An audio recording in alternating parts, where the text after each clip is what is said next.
अस्सलाम वालेकुम, आप देख रहे हैं सेठी से सवाल। मैं हूं सैयद आयशा नाज, मेरे साथ मौजूद है नजम सेठी साहब। अस्सलाम वालेकुम। सेठ साहब, आप तो तारीख़ के शाहिद रहे हैं और आपने लिखी भी है, ज़ब्त तहरीर में भी लाई है। तारीख़ की पटारी से बड़ा बड़ा कुछ बाद में निकलता है और समझ नहीं आता कि सच क्या और झूठ क्या। इसी में एक और नए इंकशाफ का इजाफ़ा हुआ है। इमरान खान साहब की हुकूमत किसने ख़त्म की, इमरान खान साहब को किसने निकाला, इसका तयन जाने कोई कर पाएगा या नहीं। लेकिन सीरीज़ में एक नया इजाफ़ा ये हुआ है कि इमरान खान साहब उस वक्त क्या कर रहे थे जब उनकी हुकूमत को ख़तरात दरपेश थे।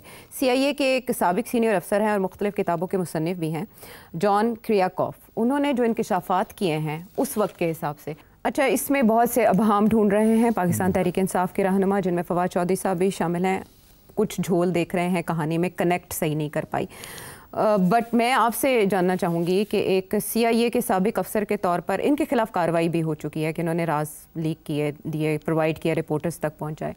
आप क्या समझते हैं, कितनी हकीकत है इन बातों में? देखिए, ये पहले CIA के ऑपरेटिव नहीं हैं जिन्होंने अंदर की बातें बाहर रिटायरमेंट के बाद किताबों में शाया की। इनको कहा जाता है विसल ब्लोअर। मतलब है कि सीक्रेट्स जो हैं उनको बाहर निकालना। और फिर ज़ाहिर है इनके ख़िलाफ़ CIA या और भी कोई इंटेलिजेंस एजेंसी जिसकी बातें होती हैं तो वो एक्शन भी लेते हैं। और इनफैक्ट यहाँ तक होता है कि जब आप CIA को छोड़ देते हैं और रिटायर हो जाते हैं, उसके बाद आपको किताब लिखना चाहते हैं तो आपके पास दो सूरत हाल होती है। एक ये कि आप लिख के और शाया करवा दें और फिर CIA आपके ख़िलाफ़ एक्शन लेके आपने ऑफिशियल सीक्रेट्स एक्ट की खिलाफवर्जी की। दूसरा ये कि आप लिख के और अपना ड्राफ्ट जो है वो आप CIA को दे दें, वो अप्रूव करें, वो उसमें अप्रूव करें, उसमें से वो कालक लगा देते हैं कि ये नहीं, ये नहीं, ये नहीं, जैसे हमारी शो पे होता है जी। ये भी हो जाएगा, ये भी हो जाएगा, अल्लाह रहम करे। अच्छा, तो इसलिए इन्होंने फिर एक किताब नहीं 7-8 किताबें लिखी on different aspects of CIA operations. इस इंटरव्यू में इन्होंने एक इंडियन चैनल के साथ इंटरव्यू दिए, इसमें उन्होंने बड़ी इंटरेस्टिंग बातें की हैं। सिर्फ इमरान खान के बारे में नहीं, और भी बड़ी इंटरेस्टिंग बातें हैं। मेरा ख्याल है लोगों को चाहिए कि ये पूरी इंटरव्यू देखें और सुने उनकी बात। और अगर कोई किताब उनको मिलती है तो किताबें भी उनकी पढ़ें। Very well informed CIA man. अच्छा, और इसके ख़िलाफ़ केस क्यों किया था? वो इसलिए किया था कि ये कहता है कि जी मुझे टॉर्चर टेक्निक्स सिखाने का इम्कान। बहरहाल ये जब पाकिस्तान की बात करता है तो उसमें 3-4 बातें उसने कही हैं। एक तो उसने कहा कि ये 2002 में काउंटर टेररिज्म का CIA चीफ था इस्लामाबाद में, 2002 में जी।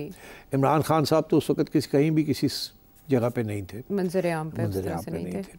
और बात ये करता है इमरान खान की जब वो प्राइम मिनिस्टर थे, जबकि उन्होंने अमेरिका के खिलाफ एक इल्ज़ाम लगाया था कि मुझे निकालने वाला अमेरिका है। वो क्या नाम था स्टेट डिपार्टमेंट ऑफिशियल का, जिसके डोनाल्ड लू के बारे में अच्छा, और वो लेटर और ये वो सारा साइफर।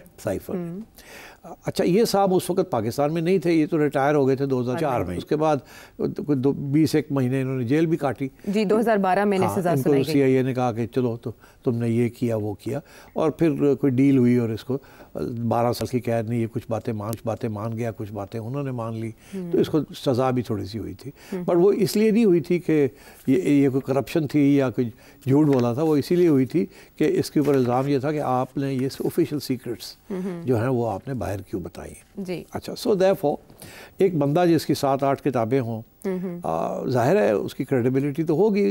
वो तो ये हो नहीं सकता कि जो पब्लिशर्स हैं वो देखे बगैर, सोचे बगैर, मैन्यूस्क्रिप्ट को देखे बगैर वो उसकी सारी किताबें शाया कर दे जिसके अंदर बहुत से इल्ज़ाम हैं। तो ये तो हो नहीं सकता। तो बंदा जो है वो है तो क्रेडिबल। अच्छा। मगर जब वो बात करता है 2002 में बैठ के और बात करता है 2022 की, जबकि वो he is out of the action, तो उसमें जाहिर है वो अंग्रेज़ी का मुहावरा है with a pinch of salt. तो थोड़ा सा सोचना पड़ेगा, जैसे आपने कहा कि इसके ऊपर थोड़ी सी नज़र डालनी पड़ेगी। ये बात तो हो गई। अब जब वो बात उसने क्या की है जिसके ऊपर आज PTI बड़े नाराज़ हैं और इल्ज़ाम ये लगा रही है कि ये झूठा है, फिक्स्ड मैच जैसे 35 पंक्चर कह दिया था और बाद में का कान में, तो इस किस्म की बातें हो रही है। मगर इसमें PTI को एक बात का एहसास होना चाहिए कि ये पाकिस्तानी चैनल ने ये इंटरव्यू नहीं किया, एक इंडियन चैनल ने ये किया है। और मेरा नहीं ख्याल हमारे इस्टेब्लिशमेंट का हाथ इंडियन चैनल्स तक पहुंचता है कि वो इस किस्म की बात इस किस्म के बंदे से कहलवाएं और फिर यहाँ दिखाएं ताकि इमरान खान साहब जो है वो उनकी कोई बेइज्जती हो जाए यहाँ या उनके ऊपर शक शुबा। तो ये तो है नहीं। तो बातें तो हुई हैं, उसने की भी हैं।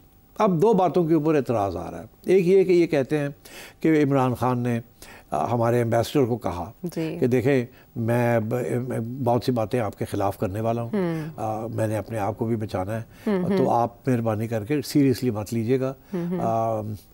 और मैंने ये और आगे से एम्बेसडर ने कहा फिक्र ना करो, हमारे खिलाफ तो सारी बातें करते हैं, तो आप भी अगर कर लेंगे तो कोई फ़र्क नहीं पड़ता। एक ये और दूसरा ये कि जमाइमा को हमने कहा, CIA ने कहा कि आप जाएं पाकिस्तान और जाके पाकिस्तानी जनरल्स को मनाएं कि इमरान खान के साथ ऐसे ना किया जाए। और ये भी कि इमरान खान ने हमसे रब्ता करके कहा गिरफ्तार होने के बाद कि मेरे लिए कुछ करें, मुझे बचाएं। तो ये तीन बातें कही हैं। अब बात ये है कि ये तो था नहीं उस वक्त इस्लामाबाद में, तो इसको तो ये फिर इसका मतलब है या इसने कोई एजेंसी की रिपोर्ट पढ़ी है उस वक्त की, या ये है कि सुनी सुनाई बात है, उसने कहीं से सुनी। अब क्योंकि ये CIA में नहीं था तो लाइकलीहुड ये नहीं है कि इसने उस वक्त की जो रिपोर्टें थी इंटेलिजेंस की वो पढ़ी हों। अच्छा। वो तो क्लासिफाइड होंगी, वो तो पढ़ी नहीं होंगी। तो ज़ाहिर है इसको ये इन्फॉर्मेशन कहीं ना कहीं से तो मिली है, किसी दोस्त से बैठे बातें कर रहे हैं कि हाँ इमरान खान ने ये कहा और ये कहा ये। सो इस किस्म की चीज़ को थोड़ा सा शक निगाह से देखना चाहिए। इसमें कोई शक नहीं है। मगर अब आइए अगली बात, शक की निगाह से ज़रूर देखें आप, मगर ये कोई अनयूजुअल बात नहीं है। सियासतदान ऐसी बातें हमेशा करते हैं, ये मेरा मौक़िफ़ है। आपस में भी जब बैठे होंगे ना पीपल्स पार्टी और नून लीग, और नून लीग कह रही होगी कि ये करें और पीपल्स पार्टी कह रही होगी नहीं नहीं ये हम नहीं कर सकते, हम अगर आप ऐसे करेंगे तो हम आपकी तनकीद करेंगे, बिकॉज हमने अपनी कंस्टिट्यूंसी को खुश रखना है, तो इसलिए आप उसका फिक्र ना कीजिएगा, आप छोड़ने वाले नहीं हैं, मगर ये हमें करना पड़ेगा नहीं तो हम उड़ जाएंगे। नूरा कुश्ती। हाँ, और इसीलिए इसी तरीके के साथ फॉरेन डिप्लोमेट्स भी आपस में ऐसे करते हैं कि देखिए पब्लिक कंजम्पशन के लिए मैं ये कहूँगा, आपने फिक्र नहीं करना, अंदर से मैं आपके साथ हूँ, मैं यकीन करता हूँ आप सही कह रहे हैं, मगर देखिए ना मेरी मजबूरी है। अच्छा बाय द वे मैंने भी ये ड्रामे किए हुए हैं, जब निगोशिएशंस होते हैं ना एशियन क्रिकेट काउंसिल में या इंडियन के साथ, तो मैं भी ये कहता हूँ यार ये आप बात तो सही कह रहे हैं मगर मैं ये कर नहीं सकता, लोग मुझे टांग देंगे वहाँ, तो आपको तो एहसास होना चाहिए इस बात का। तो एक तरफ आप तसल्ली देते हैं कि हम आपसे यकजहती है इस चीज़ के ऊपर, आपका पॉइंट है, मगर हमारे लिए मजबूरी हम नहीं कर सकते, तो आप जो अगर हम आपको क्रिटिसाइज करेंगे तो माइंड ना कीजिएगा, मैंने बड़ी हार्ड लाइन लेनी है पब्लिक के अंदर, अपने आप को भी तो बचाना है। तो ये बातें चलती है।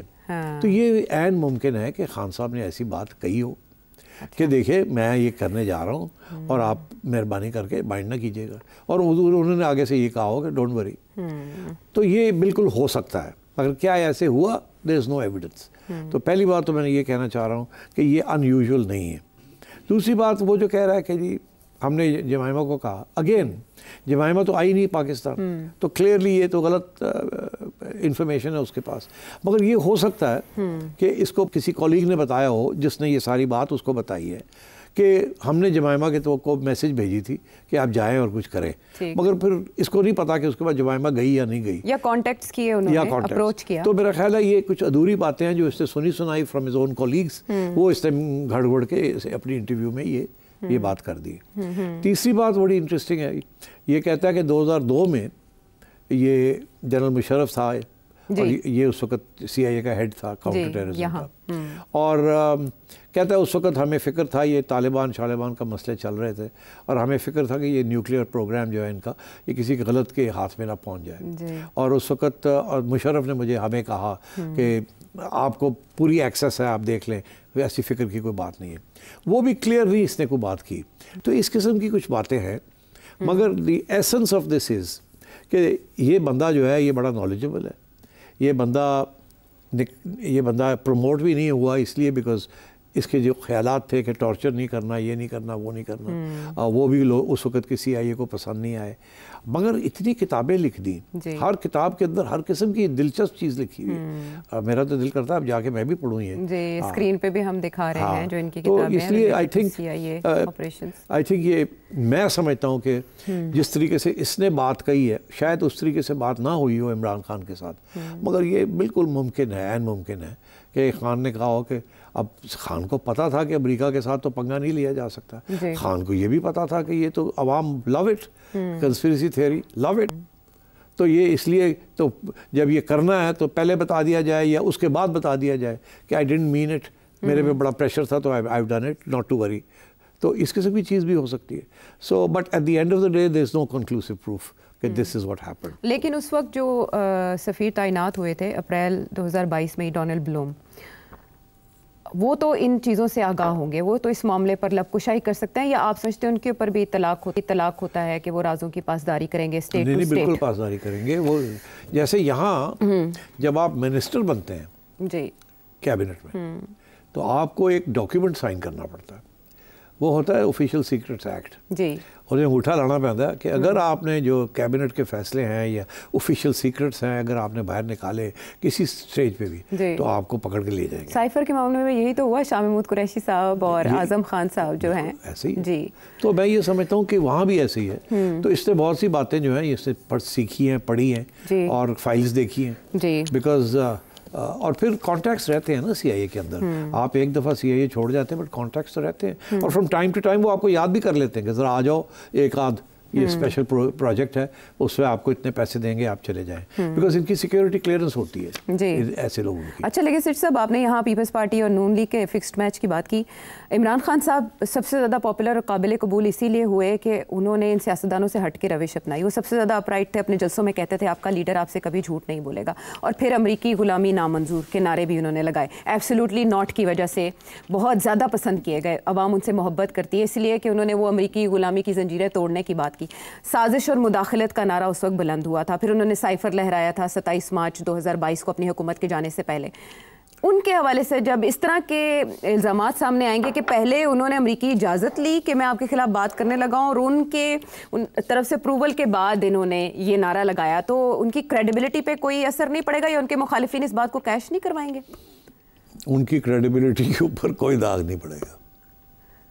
ये तो डबल गेम है इन अ वे, इट्स डबल। हाँ, कि पीटीआई जो है वो कह रही है इस बंदे की जुबान पे हम कैसे यकीन करें। हाँ, ये तो था भी नहीं पाकिस्तान में जब ये हुआ जी। और ये तो सुनी सुनाई बातें कर रहा है ठीक। और फिर ये भी कि जी आजकल के माहौल के अंदर इमरान खान के खिलाफ तो बहुत से लोग लगे हुए हैं, कुछ भी करवाया जा सकता है, तो वो अपनी जगह पे बात है। अच्छा, मगर ये बिल्कुल मैं ये समझता हूँ कि इसमें कुछ ना कुछ तो हकीकत है, क्योंकि ये चीज़ें होती हैं जब आप नेगोशिएशन करते हैं, बिल्कुल होती है। अभी शहबाज शरीफ साहब और ये लोग जाते हैं जब बैठते हैं डोनाल्ड ट्रंप के साथ, तो वो जो खुफिया जो बातें होती हैं वो यही होता है ना कि ये मैं नहीं कर सकता, मैं करना चाहूँगा मगर मैं कैसे करूँ, मुझे तो उड़ा के रख देंगे, अवाम खड़ी हो जाएगी। तो आप तो ये नहीं चाहेंगे कि अमेरिका का दोस्त के साथ ये हो, कोई और रास्ता निकालते हैं। तो ऐसी बातें की जाती हैं अपनी नेगोशिएशन के अंदर। ईरान के मामले पे भी इसहाक डार साहब का ऐसा ही वर्जन था कि हम ईरान के तहफ़्फ़ुज़ के लिए साथ देंगे, ईरान का ताउन करेंगे, और इसी तरह ड्रोन अटैक्स के मामले में खान साहब was quite capable of doing something like this. 35 puncture के डसे हुए हैं आप। मतलब 2 साल मुझे रगड़ा दिया, 3 साल 35 पंचर। हामिद मीर ने कहा यार की सी 35 पंचर खान साहब, और मैं तो हमें सियासी बयान करता सी। आप सोचिए ये सियासतदान जो है ना, उसमें इमरान खान भी सियासतदान है, इसको तो तस्लीम कर लेना चाहिए। अगर वो झूठ बोलते हैं बाकी तो ये भी झूठ बोलते हैं, ठीक है, अपने मफाद में। और ऐसी एक ऑडियो लीक भी सामने आई थी जिसमें ये कह रहे थे अपनी कैबिनेट को और अपने साथियों को कि हमने साइफर पर खेलना है। इन सब चीजों के बावजूद इमरान खान साहब जी, अब ये भी खेल का हिस्सा है ना। हाँ, ये भी खेल का हिस्सा है। लेकिन वही बात कि उनके जो फॉलोअर्स हैं वो इसमें नहीं मानते कोई बात जी, वो टाइमलाइन टाइम स्टैम्प को ही वो बना रहे हैं कि ये कनेक्ट ही नहीं कर रही चीजें, एक दूसरे से जुड़ नहीं रही। ठीक है, अब जो कल्ट होता है उसके अंदर कोई यकीन नहीं करता किसी किस्म की चीज़, चाहे कुछ भी हकीकत आ जाए, फैक्ट बेस्ड, जो मर्जी कर ले। ठीक है। अच्छा, इन्होंने एक और पीस भी लिखा हुआ है, अफगानिस्तान अ मैस। मैं इसलिए इसको हिस्सा बना रही हूँ कि इन्होंने ये इस सिलसिले में भी ये काम किया हुआ है सीआईए के साथ रहते हुए। लेकिन अफगानिस्तान का मामला अब क्यों खबरों में है, क्योंकि अगला फेज़ है अफगानिस्तान के साथ बातचीत का, जिस पे हम बात करेंगे एक ब्रेक के बाद आके।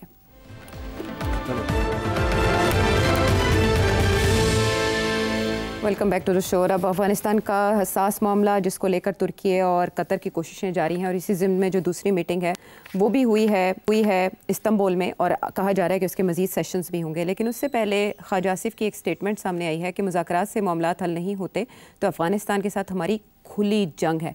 क्या ये अफ़गानिस्तान पर दबाव बढ़ाने के लिए है? अगर पहला राउंड कामयाब रहा तो ज़ाहिर है ये तो अनाउंस कर दिया था एज पॉलिसी जब हमने डिस्कस किया था ना हार्ड स्टेट। चीफ क्या कहते हैं जब कहते हैं हार्ड स्टेट, तो उसका मतलब यही था कि नो मोर पुसी फुटिंग। अब तो हमें जो करना है वो करना है। अच्छा। अपनी थ्रेट को ख़त्म करना है। ऑब्वियसली इसका मतलब यही है कि फिर हम will go and bomb their hideouts wherever they are in Afghanistan. और अगर टीटीए जो है अगर वो हेल्प करती है टीटीपी की तो then we consider them as our enemy too. तो ये तो धमकी पहले भी से है। और अब ये है कि मेरा ख्याल है ये ख्वाजा आसिफ ने जो बयान दिया है वो जो पहला राउंड हुआ ना शायद उसमें कोई ख़ास बात आगे नहीं बढ़ी। अच्छा। इसलिए फिर उन्होंने ये सोचा कि मैं ये इस किस्म का बयान दूँ कि अब टाइम इज़ रनिंग आउट, इसी इन मीटिंग्स में तय करना है फाइनली, और नहीं तो फिर ठीक है then we will do whatever we have to do. तो मेरा ख्याल है कि this is a threat, but question is ये चलेगी या नहीं चलेगी, दैट्स अ सेपरेट क्वेश्चन। देखिए अब एक राउंड और होना ना जी। कुछ खबरें भी आप मुझे बता रही थी कि कोई रिपोर्ट्स हैं इसमें जो पहला राउंड है उसके हवाले से सभी में बहुत से सवाल सभी के जहनों में इसलिए उठ रहे हैं क्योंकि बाज़ाब्ता तौर पर बताया नहीं गया कि क्या चीज़ें डिस्कस हुई। रिपोर्टेडली ये कहा जा रहा है कि वहाँ जो उनके इंटेलिजेंस चीफ थे उन्होंने तल्ख लहजे में बात करने की कोशिश की, जिस पे ख्वाजा आसिफ ने भी जवाब दिया और वो भी बरहम हुए। और at the same time Pakistani delegations के पास कुछ प्रूफ्स थे, वो पहले ही बताया गया कि वो साथ लेकर जा रहे हैं मुदाखलत के। और उसमें एक वीडियो बड़ी इंटरेस्टिंग थी जिसमें जो काबुल में हिंदुस्तानी सिफारती मिशन है, डिप्लोमेटिक मिशन, वो करेंसी उनके पास नोटों से भरे हुए संदूक हैं जो वो अफगान अथॉरिटीज़ के हवाले कर रहे हैं। रिपोर्टेडली ये बताया जा रहा है, जिसके बाद वहाँ से थोड़ी नरमी देखने में आई, उनके लहजों में थोड़ी गिरावट आई। और आप जो पाकिस्तानी वज़ारत ख़ारिजा उनके तर्जुमान ने आज बताया कि आप देखें तब से लेकर अब तक सीज़ फायर ही है, कोई बड़ा वाक़या नहीं हुआ अफ़गानिस्तान की तरफ से या टीटीए या टीटीपी की तरफ से, तो वो उन मुज़ाकरात की कामयाबी का ही एक तरह से सबूत है। आप भी यही समझते हैं? नहीं, मैं नहीं समझता ये। देखिए मुज़ाकरात हो रहे हैं तो जाहिर है टीटीए वालों ने कहा होगा टीटीपी को कि यार हाली हथौली रखो ना। अच्छा। इसके दौरान अगर हो गया तो टॉक्स ही नहीं आगे बढ़ेंगी, तो इसलिए अभी हथौली रखो, हम जरा बात कर लें। तो टॉक्स आगे बढ़ाना उनको क्यों चाहिए? लाइक उनके मुफाद में क्या ये तो ऑलरेडी हमने एस्टेब्लिश कर दिया ना कि टीटीए और टीटीपी बेसिकली एक कॉइन के ऑपोजिट साइड, एक सिक्के के। हाँ जी। तो वो तो अब एक ही किस्म की बातें करते हैं, एक ही बैकग्राउंड है, एक ही मजहब है, एक ही आइडियोलॉजी है और एक ही ड्यूरेंट लाइन के बारे में एक ही मौक़िफ़ है। हाँ। कि ये पाकिस्तान का हिस्सा नहीं हमारा है एंड सो ऑन। तो मेरा ख्याल है ये सबसे बड़ा प्रॉब्लम है कि टीटीए जो है वो किसी सूरत में भी टीटीपी के साथ लड़ाई नहीं करना चाहती, ना ही उनको रोकना चाहती है अगेंस्ट पाकिस्तान। अच्छा। वो ये समझते हैं कि जब तक वो पाकिस्तान के ख़िलाफ़ यहाँ हैं और करेंगे, हमारा फ़ायदा उसमें यह है कि पाकिस्तान के साथ फिर हम नेगोशिएट कर सकते हैं, लेवरेज मिल जाती है हमें। लेवरेज हमेशा नेगोशिएशन में बड़ी इंपॉर्टेंट होती है।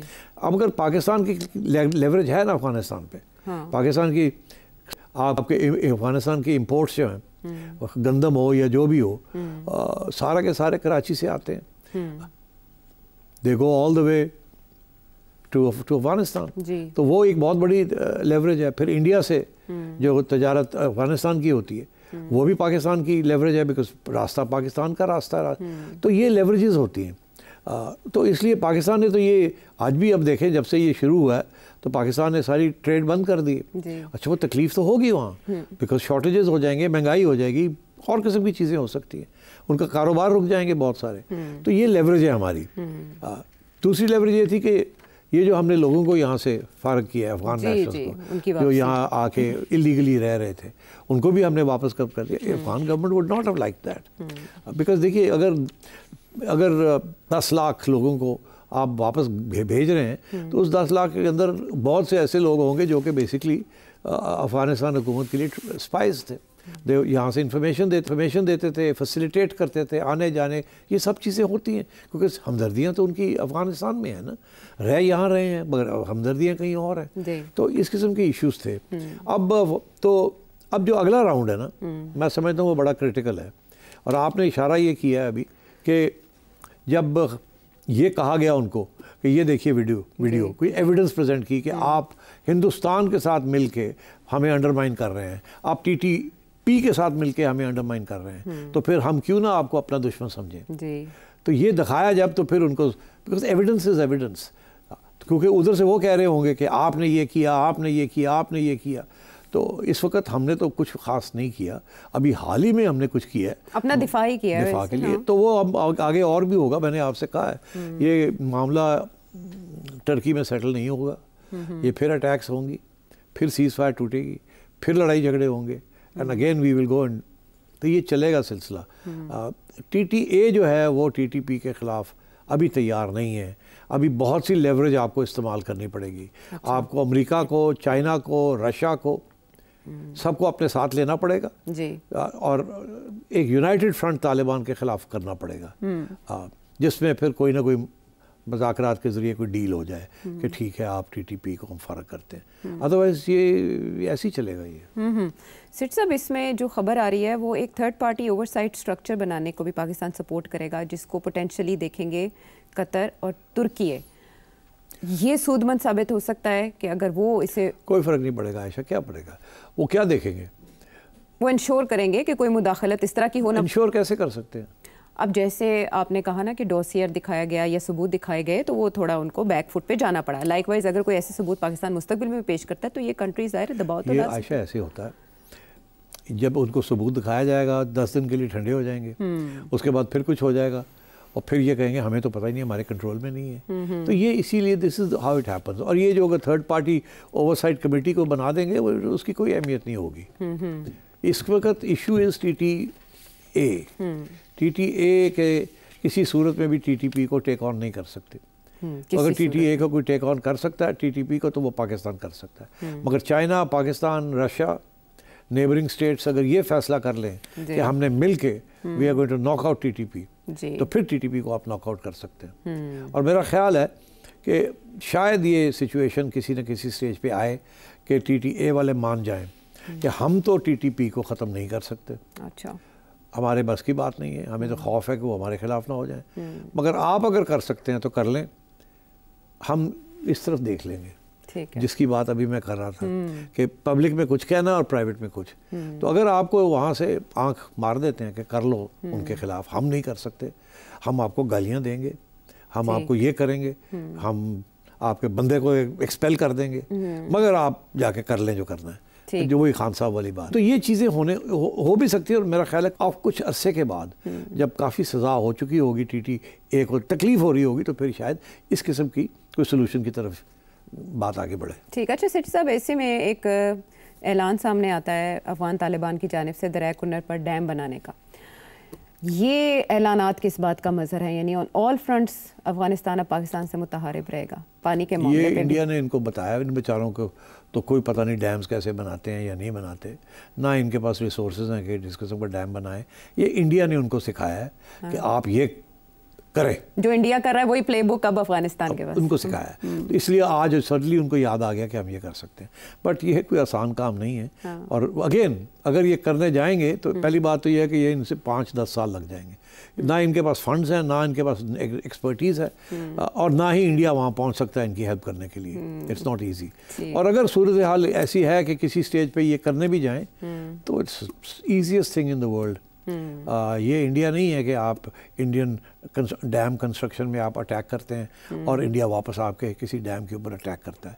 ये जब बनने भी जाएगा, अगर बनने जाता है तो ओनली 1 बॉम्बिंग मिशन और फिर 10 साल पीछे। ठीक, इसलिए I don't think this is the real threat. और सेठ साहब, तफसीलात का सामने ना आना कि जो भी बातचीत हो रही है उसकी डिटेल्स नहीं आ रही हैं आवाम के सामने, प्रेस तक नहीं पहुंच रही, इसमें क्या हिकमत हो सकती है? किसकी डिटेल्स नहीं आ रही? जो भी बातचीत हो रही है मुज़ाकरात में। अब जैसे देखिए, मुज़ाकरात में सीक्रेट मुज़ाकरात में बात सामने नहीं आती, सिर्फ फाइनल सोल्यूशन सामने आते हैं। तो अब अभी तो मुझे कोई लग नहीं रहा है कि कोई फाइनल सोल्यूशन मुझे नज़र नहीं आ रही।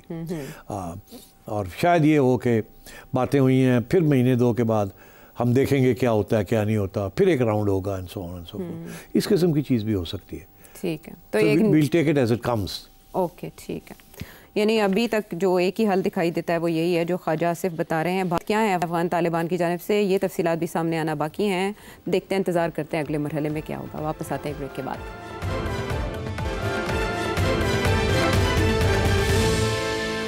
हमें साथ देने का शुक्रिया। वज़ीर-ए-आज़म शहबाज शरीफ अपने तौर पे तो पूरी कोशिश कर रहे हैं कि वो लोगों के जो मामलात हैं माली मामलात या इन्वेस्टमेंट उसको आसान बनाने के लिए कुछ इक़दामात करें।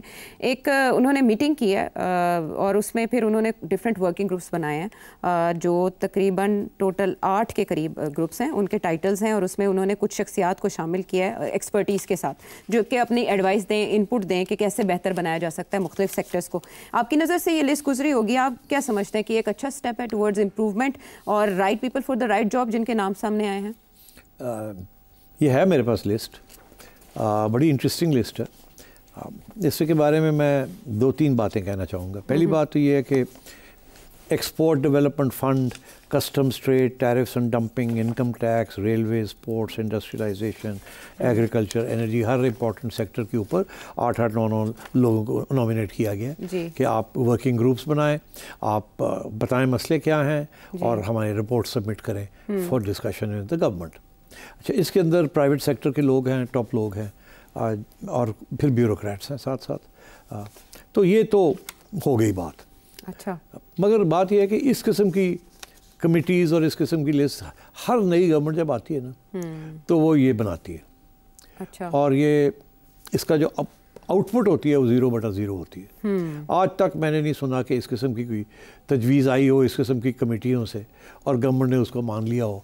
गवर्नमेंट के अपने ब्यूरोक्रेट्स जो हैं दे रन द रूस्ट, और ये एक जिसे कहते हैं ना फिलर होता है कि जी हमने सबको कंसल्ट किया है या हम करना चाह रहे हैं, फॉर्मेलिटी। हाँ, फॉर्मेलिटी है। मगर मैं नहीं समझता कि इनके रिकमेंडेशंस अमाउंट टू एनीथिंग। मगर बिजनेसमैन पहुंच जाते हैं बिकॉज उनको चाहिए होता है एक्सेस टू गवर्नमेंट, तो वो समझते हैं कि this is a good way of getting our point of view across. मगर मेरा हमेशा ये मौक़िफ़ रहा है कि businessman often, not always, often वो अपना इंटरेस्ट पहले रखते हैं और मुल्क का इंटरेस्ट थोड़ी देर में बाद में रखते हैं। हालांकि यहाँ रिक्वायरमेंट ये है कि मुल्क का इंटरेस्ट आपने देखे। अच्छा, तो इसीलिए वो ब्यूरोक्रेट्स को बैठा दिया जाता है उसके अंदर और जनरल्स को भी बैठा दिया जाता है कि आप ये तो ज़रा थोड़ी सी बायस बनाएंगे अपनी तरफ, ये सब्सिडी भी मांगेंगे, ये सस्ता मांगेंगे, कहेंगे इसको ऐसे कर दें, इसको तो उसको ज़रा काउंटर करने के लिए हमारे लोग भी होने चाहिए। बट इसमें कोई, मैं नहीं समझता इसकी कोई ख़ास अहमियत है। ये सिर्फ एक जैसे कहना दिखावा है। मगर जो सबसे इंटरेस्टिंग बात ये है कि जो इंडस्ट्रियलाइजेशन की लिस्ट है जी, वो मैं देख रहा था तो उससे मेरे एक दोस्त हैं अली हबीब, अच्छा, उनका नाम भी आ गया। वो इंडस मोटर कंपनी के CEO थे जी, दिस इज डी, ठीक, वो उनको भी ऐड कर लिया गया जी। मगर मसला मेरे लिए एक बन गया है, अच्छा, कि वो को 2-3 साल पहले वफात पा गए। ओहो, तो ये जो सजेशन है या ये जो एडिशन है इसमें नॉमिनेशन है, तो आप समझ जाएं कि किस तरीके से ये लिस्ट बनी होंगी। हाँ, आप समझ जाएं। ओके, ये बैठे हुए वहाँ कहीं इन ब्यूरोक्रेट्स और हर बिजनेसमैन को पता है कि अली हबीब हैज पास्ड अवे। अच्छा, मगर ब्यूरोक्रेट्स है उनको ज़रूरी नहीं किसी को पता हो, जिससे ये लिस्टें बनाई हैं। हाँ, उससे किसी ने कहा होगा अली हबीब दबे ना पा दो, आफ्टर ऑल इंडस मोटर्स है और वो उन्होंने नाम डाल दिया है। एंड दिस टेल्स यू कितनी शॉडी काम है ये। मतलब है कि ये पता क्या होता है, बिकॉज मैं भी बैठा हूँ ना कैबिनेट में, मैं भी बैठा हूँ, ये फाइलें निकाल लेते हैं ब्यूरोक्रेट्स पुरानी, अच्छा, उसे मिट्टी शिट्टी साफ करके ले आते थे और क्या देने जी तजवीज़, अच्छा, उसे डेटा चेंज करके ये कर देते हैं। ओहो, और ये उसी किस्म की चीज़ें को पुरानी लिस्टें हैं जिसमें अली हबीब बिन था, उसमें से निकाल के किसी ने टिक टिक टिक करके ये डाल दे जी। साजिद महमूद साहब हैं JS2 APM जिन्होंने ये लिस्ट मुरतब करके अपना नाम इसमें लिखा है, and sending copies to different. Well there you go. तो अब बात ये है कि frankly this just tells you that how pathetic this whole thing is. ओहो, ये तो वज़ीर आज़म को जायजा लेने और नोटिस लेने की जरूरत है कि फाइल्स का पेट भरने के लिए जिसने ये नाम डाले हैं ना, जिस उसको सैक करें। पता तो लगे कि यार आप कुछ तो करते हैं। क्या करते हैं आप? दिखावा करते हैं, इसलिए काम नहीं हो पाता। फाइल्स का पेट भरने के लिए आप क्या क्या कर जाते हैं। बहरहाल ये लिस्ट जो है ये मौजूद है और इनको देखा है, और ये जो नुक्ता सेठी साहब ने उठाया वज़ीर आज़म को उस पर नोटिस लेने की ज़रूरत है। और अब आपकी इजाज़त से क्वेश्चन शामिल कर लें। हाँ, कर लें। एक तो शहबाज शरीफ साहब से रिलेटेड है, इंग्लैंड से वाजिद साहब का। जी, आपने शहबाज शरीफ के शर्म शेख के एड्रेस पर कोई कमेंट नहीं किया। पूरा इंटरनेशनल मीडिया उस इवेंट को कवर कर रहा था और उनके उस एड्रेस पर इंटरनेशनल मीडिया में बड़े तबसरे भी हुए हैं। उन्होंने ट्रंप को भी स्पीचलेस कर दिया था। क्या आप समझते हैं कि मियां साहब ने अपने आप को जस्टिफाई किया है कि वो क्यों PM है पाकिस्तान के, और बाकी लोग कोई तो जेल में बैठा है और कोई अपने घरों में बैठे हैं? प्लीज इस पर थोड़ा तबसरा कीजिए। शहबाज शरीफ साहब ने बहुत से मौके पे अपने आप को साबित किया है as a good prime minister, इसमें तो अब कोई शक ही नहीं है। जितनी भागदौड़ वो कर रहे हैं और तारीफ़ हो रही है उनकी इंटरनेशनल मीडिया में, हमारे यहाँ तो इतनी नहीं हो रही मगर इंटरनेशनल मीडिया में बड़ी हो रही है। और एक आपने जिक्र भी किया इस चीज़ का, तो कि किस तरीके के साथ पाकिस्तान ने अपनी डिप्लोमेसी इस्तेमाल की है और इसके ऊपर बड़ी शाबाश मिल रही है इस हाइब्रिड रेजीम को, कि मुस्लिम ममालिक के 8 कोर ग्रुप के अंदर भी पाकिस्तान है, डोनाल्ड ट्रंप के साथ भी अच्छे रिलेशंस हैं, रशिया के साथ भी हैं, चाइना के साथ भी हैं, सऊदी अरेबिया के साथ भी हैं। मेरा ख्याल है दुनिया में कोई एक मुल्क नहीं है जिसने इस तरीके के साथ सबको घेरा हो और उसमें बैठा हो। तो इसमें तो कोई शक ही नहीं है कि this was good leg work and good initiatives. अब आइए बात कि आप कह रहे हैं मैंने इस पर कुछ तबसरा नहीं किया। बात यह है कि मुझे याद पड़ता है कि आयशा ने मुझे पूछा था कोई सवाल। आयशा मैंने आपसे पूछा था कि अगर प्रेसिडेंट ट्रम्प की बुक है आर्ट ऑफ द डील, तो शहबाज साहब की बुक का क्या नाम होगा मतलब के तौर पे? हाँ, आयशा ने मुझे कहा कि अगर डोनाल्ड ट्रंप किताब लिख सकता है the art of the deal, तो अगर शहबाज शरीफ साहब ने किताब लिखनी हो तो क्या किताब का टाइटल क्या होगा? तो मैंने लाइट हार्टेडली कहा कि उसका टाइटल होगा द आर्ट ऑफ फ्लैटरी। तो अब बात यह है कि उस पर सारी बात तो हो गई, but it's a great move.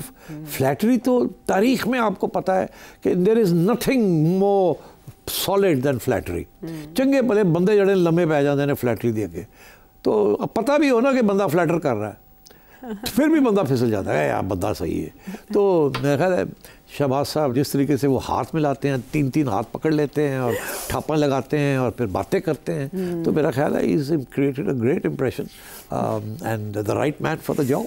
Right man for the right job. Energy bomb है वैसे शहबाज शरीफ साहब, चलें उनको सारा क्रेडिट दे दिया। और वाजिद साहब आप डॉक्टर शहजाद स्वात से, दुनिया में मुख्तलिफ कंट्रीज़ में जो मुख्तलिफ निज़ाम चलते हैं ना, हम नहीं कह सकते कि हमारी डेमोक्रेसी सही रही है, लेकिन सारा तो ये डिक्टेटरशिप ही रहा है। क्या हम ग्राउंड रियलिटीज़ को देख के ये कह सकते हैं कि हमारी कंट्री के लिए जो हाइब्रिड सिस्टम है, मतलब सिविल मिलिट्री, वो दोनों जो है ये इकट्ठे अगर चल रहे हैं तो ये क्यों अच्छा नहीं रहेगा? बाज़ दफ़ा ये भी हम नहीं कह सकते कि कंप्लीट डिक्टेटरशिप ही हो या ट्रू डेमोक्रेसी, वो तो खैर आइडियल सिचुएशन है। हम ये भी नहीं कह सकते कि यूएस में ट्रू डेमोक्रेसी है, वहाँ पे भी ये डीप स्टेट का ये सीन सा लग रहा है। क्या आप ये नहीं समझते कि हमारे जो पाकिस्तान में ये हाइब्रिड जो सिस्टम है यही अच्छा चल सकता है? क्योंकि शॉर्ट टर्म में ये जो गवर्नमेंट है, जो हाइब्रिड सिस्टम है, इसने डिफॉल्ट से मुल्क को तकरीबन बचा ही लिया है। और जो इंटरनेशनल जो रिलेशंस हमें लग रहे हैं, मुख्तलिफ ममालिक के जो सरबराह हैं वो इस तरह पाकिस्तान के साथ मिल रहे हैं जैसे ये काफ़ी टाइम से इनकी ये दोस्ती है और ये इंटरनेशनल रिलेशंस हैं। तो आप इस पर थोड़ा सा रोशनी डालें। रोशनी क्या डालनी है? देखिए 2-3 हकीकत हैं। एक हकीकत ये है कि जमहूरियत सारी दुनिया में रिट्रीट कर रही है, पीछे हट रही है। अभी एक सर्वे हुआ था, उसमें उन्होंने कहा कि 60 से ज़्यादा डेमोक्रेटिक मुल्क हैं जहाँ कम डेमोक्रेसी हो गई है पिछले 5 साल में। तो ये एक तो डेमोक्रेसी जो है ना वो रिट्रीट कर रही है हर जगह, और hybrid regimes, authoritarian regimes, semi authoritarian regimes, semi democratic regimes वजूद में आ रही हैं। अब प्योर डेमोक्रेसी क्या है?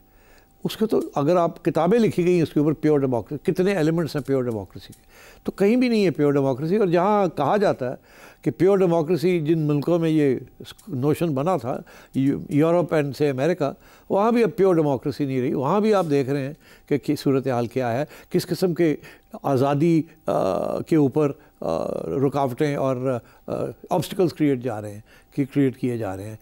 आइन जो है उसको तब्दील किया जा रहा है, मेकिंग इट लेस डेमोक्रेटिक। और बहुत से फ्रीडम्स जो डेमोक्रेसी के अंदर एंजॉय करते हैं सिटीजन्स, उनको ख़त्म किया जा रहा है बिकॉज वो लॉ ऑफ नेसेसिटी कि जी अब ज़रूरत पड़ गई इस चीज़ की। तो ये तो अब हकीकत है कि डेमोक्रेसी जिस तरीके से हमें सिखाया गया था कि डेमोक्रेसी में ये होता है, ये होता है, ये होता है, उसमें बहुत सी चीज़ें तो अब नहीं हो रही। हालांकि हम अभी भी कहते हैं कि वो मुल्क जो है they are more democratic than authoritarian. हमारे यहाँ तो डेमोक्रेसी बेचारी को तो मौका ही नहीं मिला रियली। जब एक आध दफ़ा जब मौका भी मिला तो वो उसको ओवरथ्रो कर दिया गया। तो जब ओवरथ्रो किया गया तो फिर इंटरिम गवर्नमेंट्स आई, फिर उसके बाद दूसरी गवर्नमेंट आई, तो वो पहले से ही खौफजदा थी। तो अब मेरा तो ये मौक़िफ़ है कि यहाँ प्योर डेमोक्रेसी क्या, डेमोक्रेसी कभी हुई नहीं। जब हम कहते रह गए कि डेमोक्रेसी से हमारा ये था कि इलेक्शन हो गए, और वहाँ भी शोर पर शोर हो जाता था कि यार ये रिग हो गए, तो ये डेमोक्रेटिक बात तो है नहीं। हमेशा यहाँ बिहाइंड द सीन्स या ओपन इस्टेब्लिशमेंट का रोल रहा है, and that is not democratic. वो तो आइन के अंदर इजाज़त ही नहीं है उस चीज़ की, सिविलियन सुप्रीमेसी की। मगर यहाँ सिविलियन सुप्रीमेसी तो कभी हुई नहीं। हमेशा जब भी कोई प्राइम मिनिस्टर बना है उसने सिविलियन सुप्रीमेसी की बात की, फ़ारग हो गए वो। तो इसलिए मैं समझता हूँ कि लेट्स बी रियलिस्टिक। अब आइए आपकी बात, आप भी इसी किस्म की रियलिज़म का इज़हार कर रहे हैं कि अगर ऐसी सूरत हाल है तो फिर ये हाइब्रिड सिस्टम ठीक है, एटलीस्ट काम तो कर रहा है, मईशत चल रही है, स्टेबिलिटी आ गई है, दुनिया तारीफ़ कर रही है, वगैरह वगैरह वगैरह। तो I agree with you, I think ये लेट अस रिकग्नाइज इट, इसमें आइडियलिज्म की कोई गुंजाइश नहीं है। इट्स अ फैक्ट कि हाइब्रिड रजीम जो है अगर वो चले और जो सिविलियंस हैं और जो एस्टैब्लिशमेंट के लोग हैं, अगर वो मिलजुल के फैसले करें ताकि एक दूसरे को डिस्टेबलाइज ना करें, तो इट्स मच बेटर। और पाकिस्तान का सबसे बड़ा प्रॉब्लम ये रहा कि किसी सिस्टम को चलने नहीं दिया जाता, या पॉलिटिशियंस अपने पाँव पे कुल्हाड़ी मारना शुरू कर देते हैं या कोई और आके मार देता है। तो आई थिंक अगर ये अब कोशिश ये हो रही है कि इसको किसी तरीके से इंस्टीट्यूशनलाइज कर लिया जाए, वहाँ बहुत से प्रॉब्लम्स आ रहे हैं, बिकॉज अभी भी यहाँ हमारे यहाँ ऐसे इदारे हैं जो कि काफ़ी स्ट्रॉन्ग हैं और एक कल्चरल ट्रेडिशन भी है डेमोक्रेटिक, लाइक द जुडिशरी। तो मैं समझता हूँ कि ये सिस्टम पहले थोड़ा सा अनऑफिशियल था, अब थोड़ा सा ऑफिशियल होता जा रहा है, और ये सारा कुछ शुरू हुआ है इमरान खान साहब के ज़माने में और अब आगे बढ़ गया है। और आगे कहाँ तक जाएगा मुझे नहीं पता, कहाँ तक जाएगा, बिकॉज ये बड़ा अनप्रेडिक्टेबल मुल्क है। यहाँ कभी ना कभी कोई ऐसी चीज़ हो जाती है जो सब कुछ ओवरटर्न हो जाता है और फिर से सारा काम शुरू करते हैं। लाइक से जब बांग्लादेश बना था तो एक मार्शल लॉ रेजीम थी, बांग्लादेश बन गया, वो फ़ारग हो गए, एक सिविलियन गवर्नमेंट आ गई जो कि बड़ी तकड़ी थी, उसने इस्टेब्लिशमेंट को धकेल दिया और ऊपर चढ़ गए, और फिर देखा क्या कि गड़बड़ शुरू हो गई, इस्टेब्लिशमेंट ने उनको उड़ा दिया, and then again you had this interim government. और जब हालात बहुत ही ख़राब हो जाते हैं तो फिर मार्शल लॉ डायरेक्ट लग जाता है, और उसके अंदर भी सिविलियंस कोऑपरेट करते हैं।